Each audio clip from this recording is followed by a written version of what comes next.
کیا زمین پر ہم سے زیادہ طاقتور کوئی ہے؟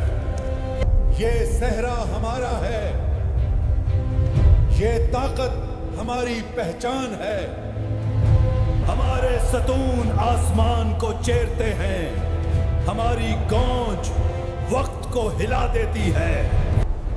ہوا بدل رہی ہے مگر ہمیں کوئی خوف نہیں۔ اور پھر ایک چیخ اور قوم عاد صرف ایک عبرت بن گئی۔ یا تم نے کبھی سوچا ہے ایک ایسی قوم جو پہاڑوں کو تراش کر محل بناتی تھی، جو کہتی تھی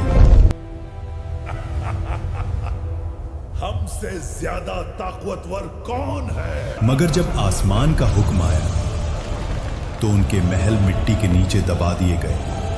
حضرت نوح علیہ السلام کے بعد ایک اور قوم پیدا ہوئی، قوم عاد۔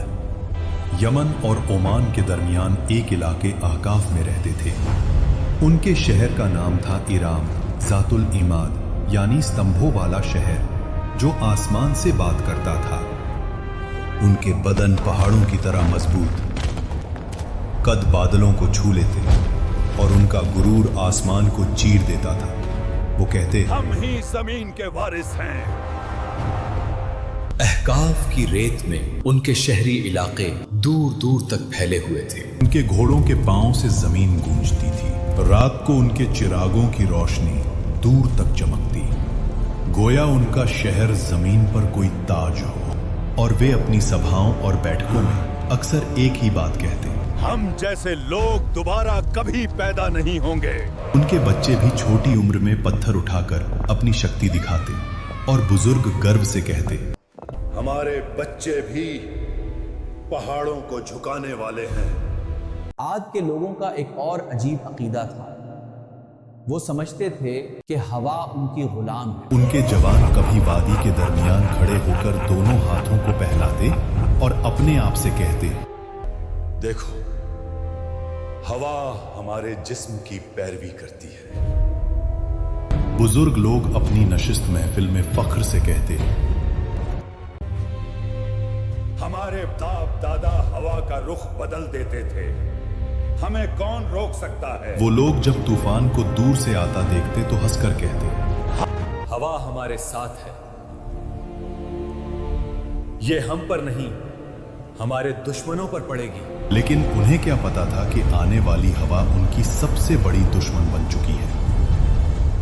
عاد کے لوگ صرف لمبے نہیں تھے، ان کی جسمانی بناوٹ عام انسان سے کئی گنا بڑی تھی۔ دریا کے کنارے ان کے قدموں کے نشان آج بھی پہاڑوں کے درمیان ملتے ہیں، جنہیں دیکھ کر لوگ حیران رہ جاتے۔ ان کے گھروں کے دروازے اتنے اونچے ہوتے کہ ایک گھوڑا اور سوار دونوں سیدھا اندر جا سکتے، اور ان کے برتن پتھر کے بنے ہوئے، اتنے بڑے کہ ایک برتن میں پورا خاندان کا کھانا پک جائے۔ سمے بیتتا گیا، گھمنڈ بڑھتا گیا، وقت گزرتا گیا اور ان کا تکبر بڑھتا گیا۔ پھر اللہ نے اپنا نبی بھیجا، حضرت ہود علیہ السلام، جو کہنے لگے، اے میری قوم، صرف اللہ کی عبادت کرو، اس کے سوا کوئی معبود نہیں۔ کیا تو چاہتا ہے ہم اپنے باپ دادا کے مذہب چھوڑ دیں؟ ہم طاقتور ہیں، ہمیں کوئی چھو نہیں سکتا۔ میں تمہیں اس عذاب سے ڈرا رہا ہوں جو تم سوچ بھی نہیں سکتے۔ لیکن جن دلوں میں غرور بھر جائے وہاں نصیحت پتھر سے ٹکرا کر ٹوٹ جاتی ہے۔ حضرت ہود علیہ السلام روز ان کے بازاروں میں، ان کے محلوں، ان کے دروازوں کے پاس جا کر آخری دعوت دیتے۔ ہود، تیری بات میں دم ہوتا تو ہمارے محل کب کے گر چکے ہوتے۔ البتہ تم صرف ہمیں تباہ کرنا چاہتے۔ کبھی کوئی بچہ ان کی آواز کا مذاق اڑا دیتا، اور کچھ لوگ انہیں دیکھ کر راستہ بدل لیتے۔ کہیں انہیں اللہ کا خوف ان کی آنکھوں میں بھر نہ جائے۔ ایک دن ہود علیہ السلام ان کی اسمبلی میں گئے، جہاں ان کے سردار سونے کے تختوں پر بیٹھے تھے۔ ہود علیہ السلام نے کہا، اللہ کی بنائی ہوئی قدرت کا نظام دیکھ لو، تمہاری طاقت کچھ بھی نہیں۔ ہود، ये झूठे वादे बंद कर। अगर अजाब आता है तो हम अपनी ताकत से उसे रोक लेंगे। अजाब से कुछ दिन पहले आद की वादी में एक अजीब मंजर हुआ। रात को आसमान में एक गहरी गूंज सुनाई दी। न बादल गरजा, न बिजली चमकी, मगर वादी में ऐसे लगा जैसे कोई दूर से पुकार रहा हो। आद के लोग इस आवाज को सुनते और आपस में कहते, ये तो पहाड़ों की आवाज है। हजरत हूद अलैहिस्सलाम जो कहने लगे, ये रहमत की पुकार नहीं, ये तंबे है। दूसरी रात जमीन हल्की सी हिली, मगर इतनी कम कि सिर्फ जानवर बेचैन हुए। देखो, इंसान हंस पड़े। देखो, जमीन भी हमारी ताकत से डरती है। उन्हें नहीं पता था ये जमीन का आखिरी एतराज था। फिर आया अल्लाह का फैसला।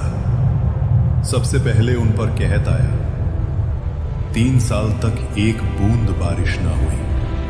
नदियां सूख गईं, बाग जल गए, जमीन पत्थर बन गई। लोग आसमान की तरफ देखते रहे, कब बारिश आएगी, लेकिन आसमान से जवाब आया, खामोशी।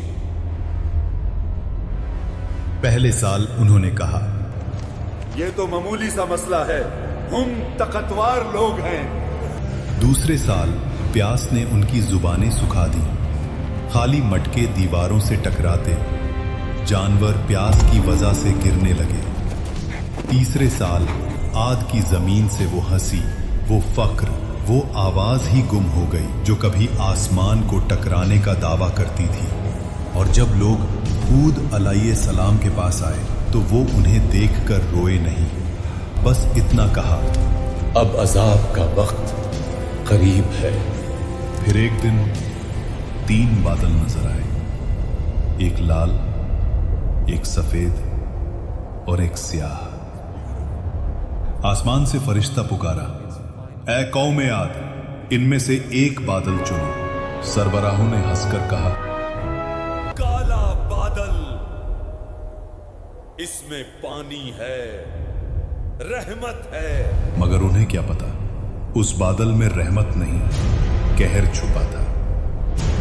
आसमान स्याह हो गया, हवा ठंडी हुई, लोग नाचने लगे, चिल्लाने लगे। देखो,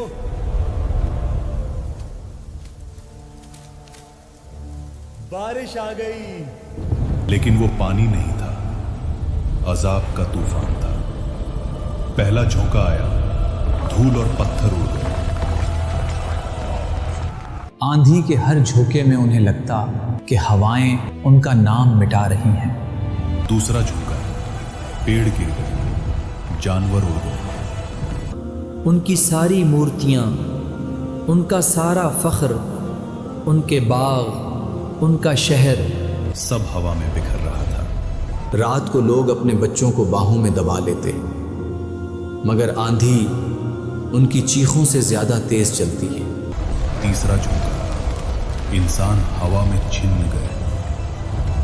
उनके महलात जो कभी सतूनों पर आसमान से बात करते थे, अब रेत के नीचे गल गए। 7 रात और 8 दिन तक वो तूफान चलता रहा।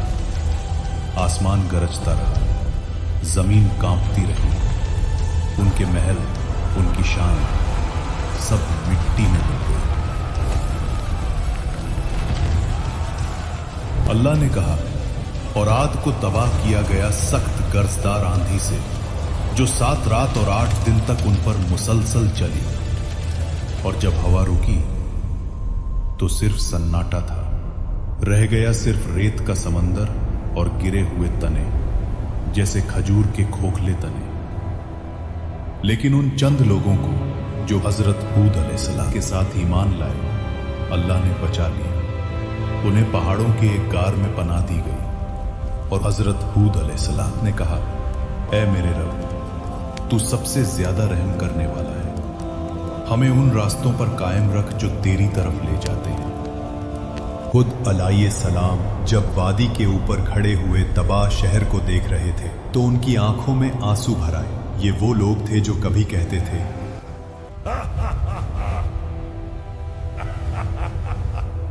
हम हमसे ज्यादा ताकतवर कौन है? और अब उनकी जिंदा निशानी भी हवा में बिखर चुकी थी।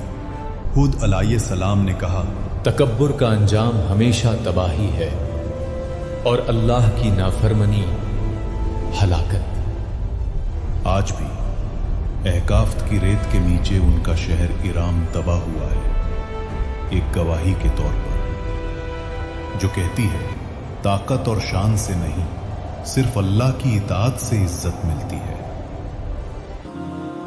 अगर तुम्हें ये कुरानिक कहानी पसंद आई हो तो वीडियो को लाइक करो, कमेंट्स में लिखो तुम अगले एपिसोड में किस कौम की कहानी देखना चाहते हो, और चैनल को सब्सक्राइब करना मत भूलना।